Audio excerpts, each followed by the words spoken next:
Currently, right now, we're in Frisco, Texas. We're probably about maybe 20 miles or so north of Dallas, Texas.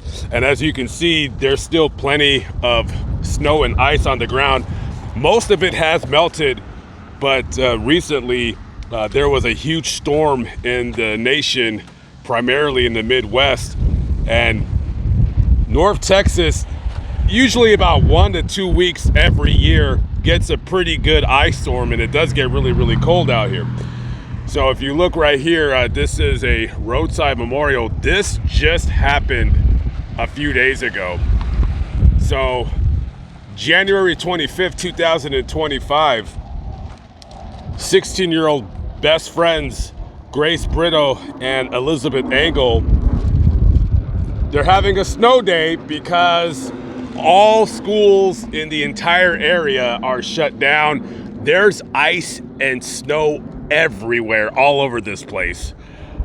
I went down to Galveston. Anytime that kind of weather happens here, when I happen to be here, I'm out of here. So, according to eyewitnesses, Grace and Elizabeth were out here having fun, and they were riding on a sled, and it was being towed by one of their 16-year-old friends. It was a boy who was driving a Jeep Wrangler, and he was towing them up and down these streets here in this very neighborhood. As you can see, there's no straightaways. It's very curvy, this entire neighborhood, these streets.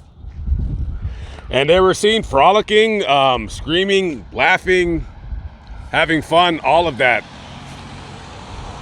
So as they're coming down this street right here, the sled hits a curb. As you can see how it's curved. So he's probably coming down right here, and when he turns, the Jeep Wrangler goes this way, but the sled hits a curb and strikes this tree.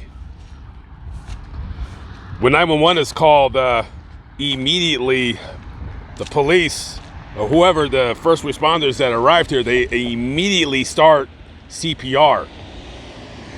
And Elizabeth would die soon after at the hospital. And her friend Grace, she died about 3 days later. I don't know how fast. According to the eyewitnesses, when they seen him like kind of being towed in this neighborhood, he was driving about 15 to 20 miles an hour. But I'm going to guess it was a lot faster than that. He might have kind of wanted to scare them, and, you know, you're 16, you're stupid. And he didn't know that sleds don't have steering wheels. And you have a lot of flowers here, right here. Got our picture.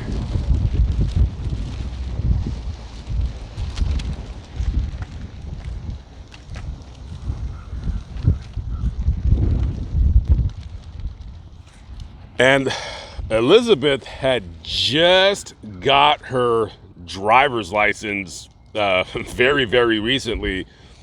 And I know that before she had died, they had donated her organs. She played soccer over at Wakefield High School. They both were sophomores at Wakefield. I think Grace was like a cheerleader or something along those lines.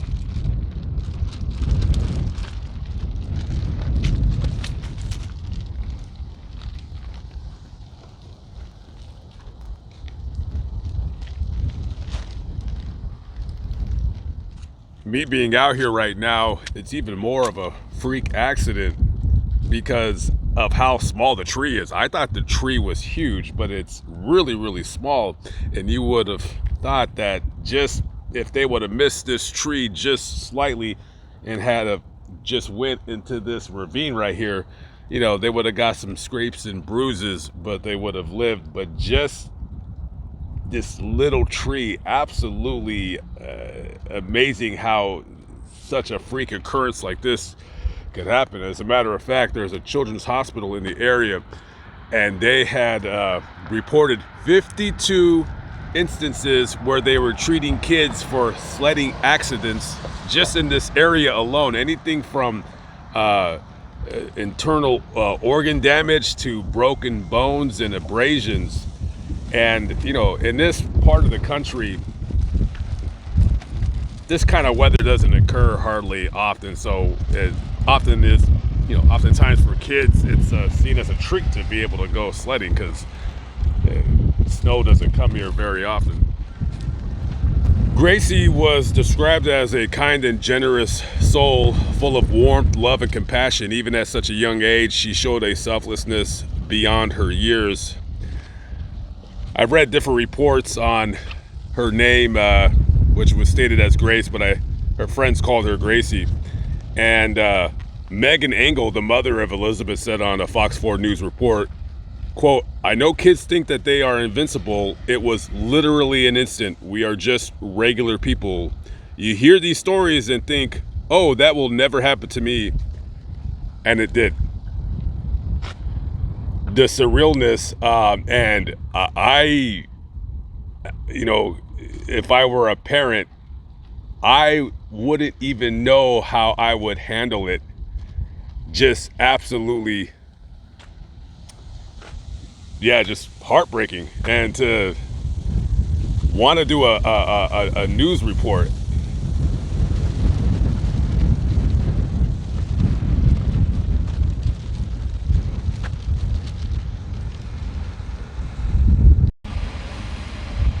Got a little bit of police drone action. I guess they're looking for something. I have no idea.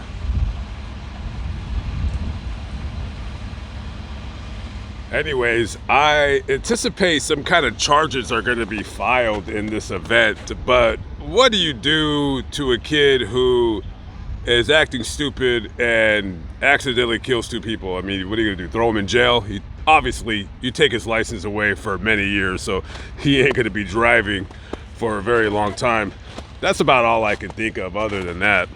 I mean, just a tragic incident all around. On Monday, July 12, 1993, the Fresno County Sheriff's Office was called out to Interstate 5 and Cam Avenue near Cantuna Creek regarding the discovery of a deceased woman. At the time, she was wearing a ring with a photograph of a young boy approximately 3 to 4 years of age, a California Hollywood Rat Race t-shirt, jean shorts, and a white cross necklace. She was unidentifiable. In December of 2025, the Cold Case Unit identified the female as Janet Faye Moore, 40 years of age, at the time that she was discovered. Janet was born in Nevada but lived in the Sacramento area from 1971 through 1993. The circumstances of her death are unknown. Anyone with information about this case is asked to please contact Fresno County Crime Stoppers 559-498-7867.